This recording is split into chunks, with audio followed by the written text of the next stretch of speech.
Yo, what's up, y'all? It's your boy Hero Bishop once again, back at it in the Tat Shack. Just read the reissue hardcover version of Noise by Tetsumo. Bro, I always say his name wrong, so I just keep calling him Knee-High. But you know, legendary creator of Blam, one of my favorite mangas. And this is set 3,000 years before the events of Blam, however you want to say it. And it has a Blam like pilot, like first idea or whatever, extra bonus thing in the end. So stay tuned. These action figures on my shelf, man, they drive the ladies crazy. Knuckle, I'm watching comic book movies, so they wanna have my baby. Knuckle.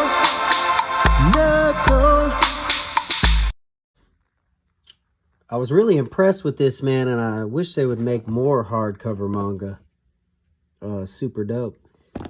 But yeah, it's a pretty cool story. I definitely get some Blam vibes off it for sure. I get those with his other stuff like Biomega and stuff too.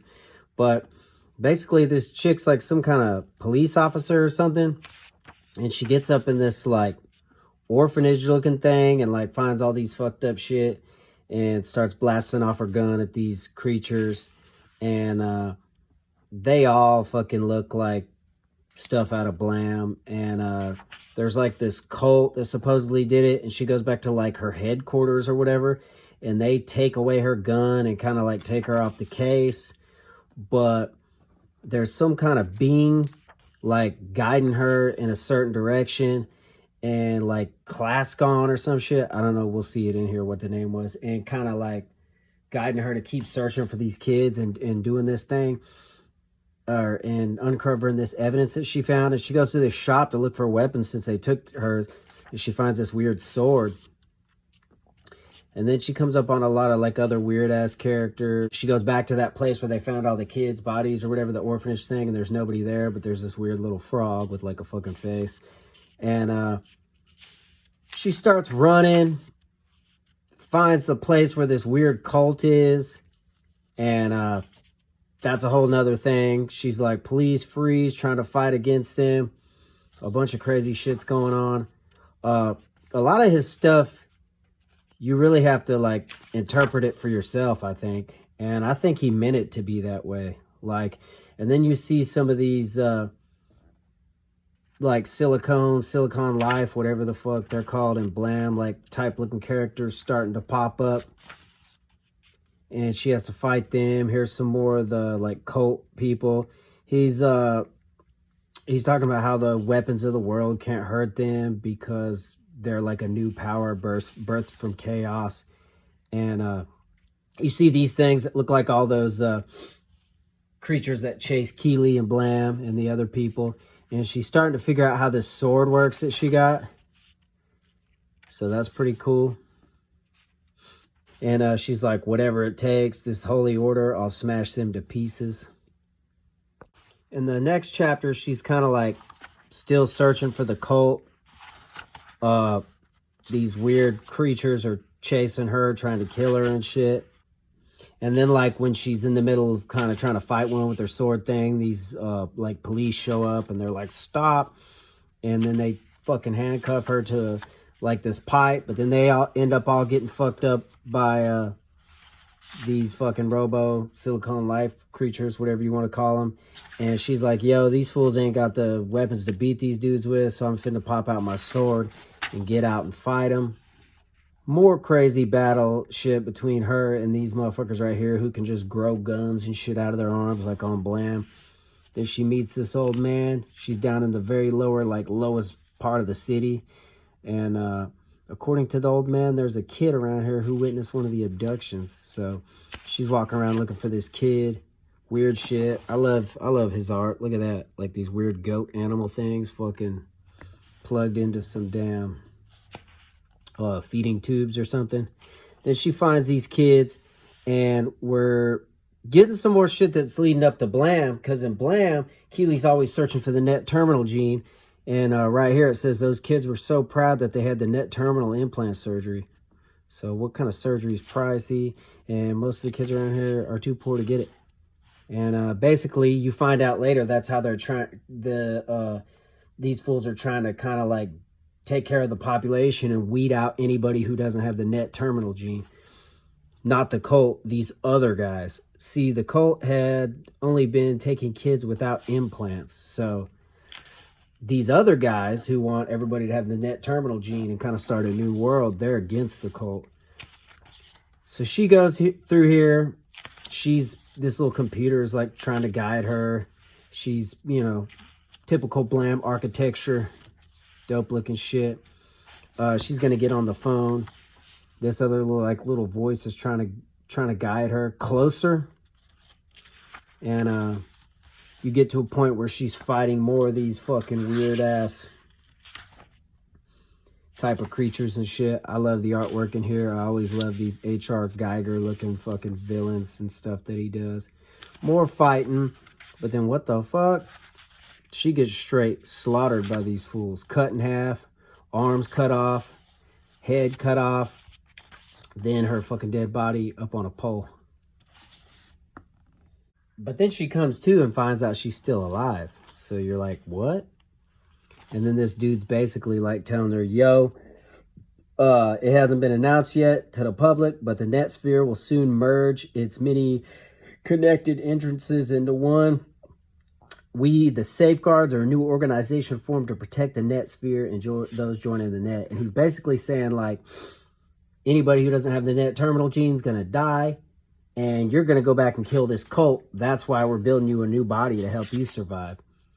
And she's like, nah, I ain't finna do that. Fuck all y'all. But they're like, nah, bitch, you finna too.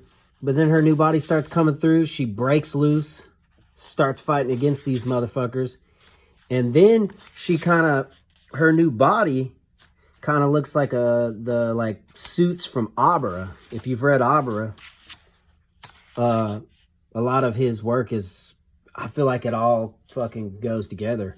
So I actually plan to buy pretty much everything he's done because I love his shit. But she gets this weird like Abra type of bodysuit that she can morph into shit. Starts fighting back, smoking all these fools. And then on the final chapter, Holy Ground, she's going around looking at all the wreckage, all the people she killed with her new weird ass body. Then the cult pops back out. There's fights between them and her. And then some of these like net terminal gene safeguard motherfuckers pop in. They're like part of it. And there they are. Or at least that's my understanding of it.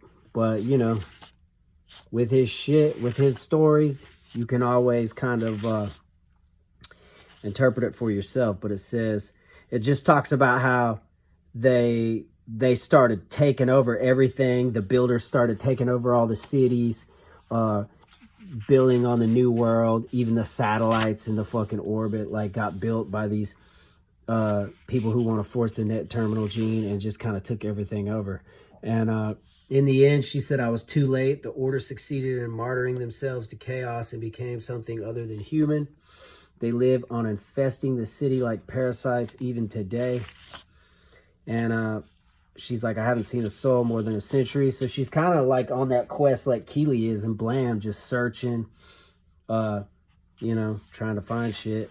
And there she is. Pretty dope story. I enjoyed it a lot. I thought it was a good prequel to Blam and kind of like more understandable for like a beginner into this man's work than Blam probably is. And then here's Blam, his like pilot for Blam or whatever. And this is a lot different than Blam. I feel like it has the cool like buildings and like atmosphere and vibe, but I feel like the art style is more clean in this. And I like that weird scratchy crazy art he does in Blam.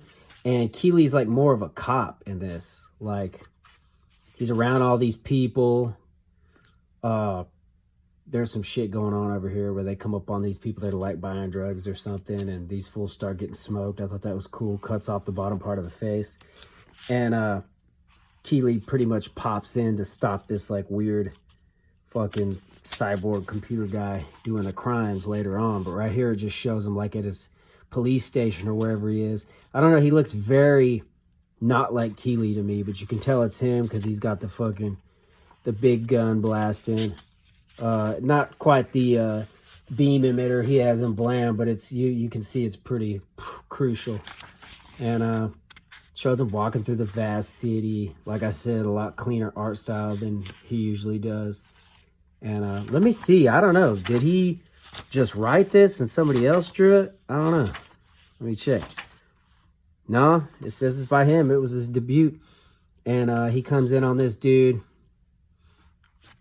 when he gets here, kills him or shoots him because there's like a robot connected to this dude's body that's not even his real body. And he blasts him. He's like, how did you know? Like, that was not my real body. You some kind of idiot. Freeze, fuckhead. I'm warning you. That does not seem like the way Keely talks. So you can see the roots of Blam, but it's kind of a lot different. Anyway, he shoots him, falls out the building, shows a crow flying away. So not much to set up Blam. And it looks a lot different than Blam, but it's still dope. Final thoughts on it. I liked it a lot. Abra was cool, but I actually liked this more than Abra. And Biomega's dope. I think that's probably the next, shit of his I'll read is Biomega. But let me know what y'all think about this in the comments below. Have you read it? Make sure you hit that like and subscribe button. Turn on the notifications, all that bullshit people say. When I hit 750 subscribers, we're giving away some comics and manga. And I appreciate you guys. Peace.